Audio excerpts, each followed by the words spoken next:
Amahubo 132. Jehova, mkhumbulele uDavide zonke izinhlupheko zakhe, ukuthi wafunga kuJehova. Wenza isithembiso kuye onguMninimandla kaJakobe, ethi, angiyikungena ethendeni lendlu yami, angiyikwenyukela embhedeni wami, angiyikunika amehlo ami ubuthongo, nezinkophe zami ukozela, ngingakatholeli uJehova indawo, indlu yonguMninimandla kaJakobe. Bheka, sizwile ngakho e-Efratha, sakufumana ezweni laseJari.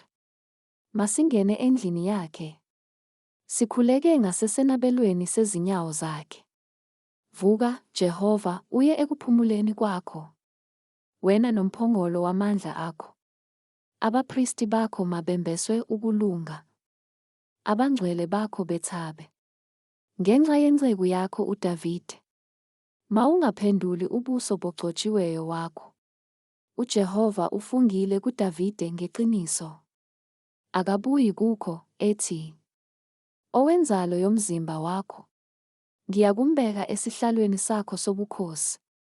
Uma abantwana bakho begcina isivumelwano sami, nobufakazi bami engiyakubafundisa bona, khona abantwana babo bayakuhlala esihlalweni sakho kuze kube phakade.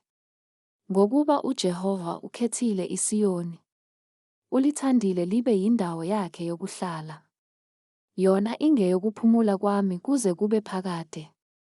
Lapha ngiyakuhlala khona, ngokuba ngiyifunile, ngiyakubusisa kakhulu ukudla kwalo.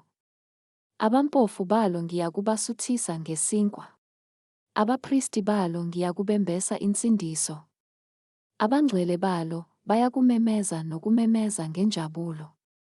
Ngiyakuhlumisa uphondo lukaDavide, ogcotshiweyo wami ngimlungisele isibani. Izitha zalo ngiyakuzembesa ihlazo, kepha kuyena uqobo umqhele wakhe uyakukhazimula.